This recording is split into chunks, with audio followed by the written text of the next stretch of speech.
This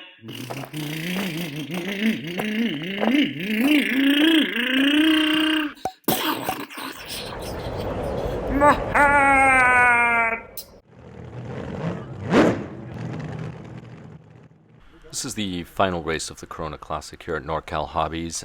So this is March 20th, so 20 March 2022.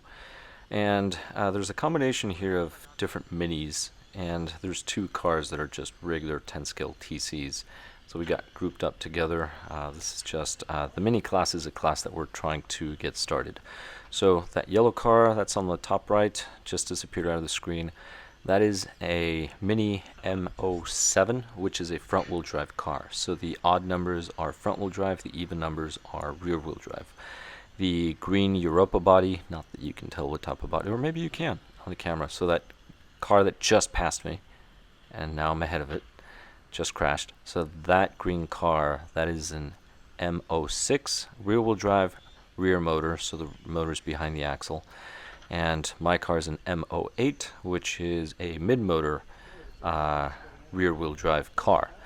Now, I was having a lot of issues in the beginning with my car after the build. The very first issue is the differential was locking and it kept spinning out.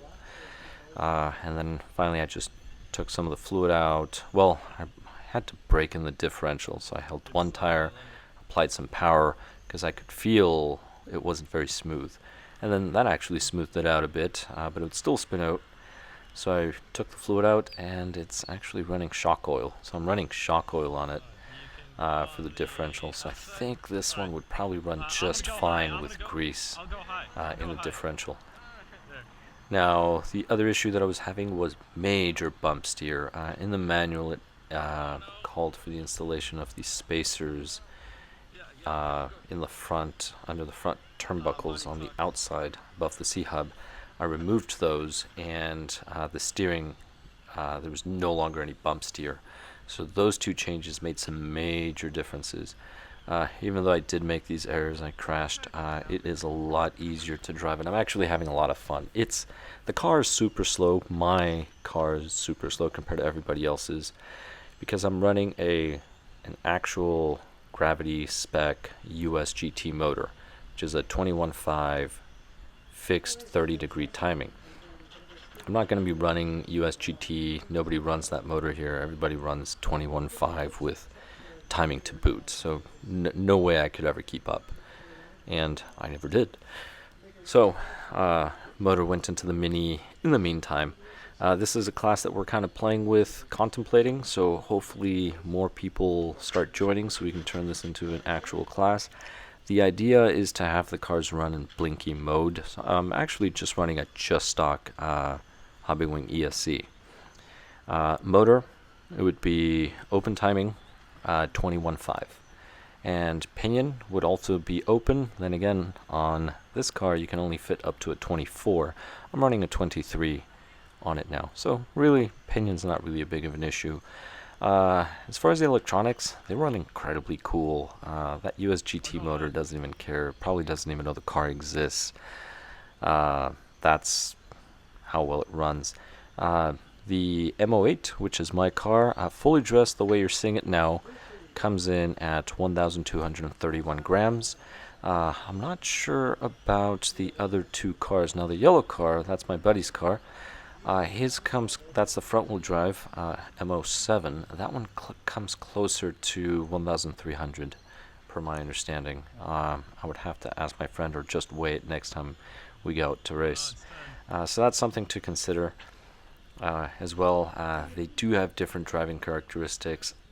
I'm really loving this rear wheel drive. I do have, for this day, I forget the temperature out, normal day, fine day, 32 compound in the rear, 34 compound in the front. That seemed to work great. Now I'm in dire need of steering, and one of the things I didn't notice when I was building it is I used the Traxxas Servo bushings. So they have these little bushings that come with Traxxas Servos, and then you use those to install, and then the screw goes through the bushing holds the servo, which they're great for holding the servos. The only problem is they were too tall, and I didn't notice the steering rack was hitting it and stopping it. I was thinking it was being limited just naturally due to the design. Unfortunately, I didn't figure that out until after this race, because the first race I was too concerned about it spinning out because of the differential.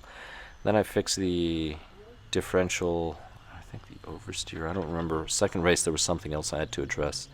Or maybe after the first race I probably addressed the bump steer, that's probably what it was. And then second race I ended up tuning the differential properly, putting it out again and doing that whole thing.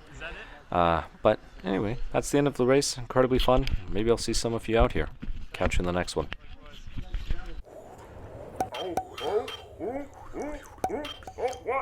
Oh, my hair! My tongue! My rod!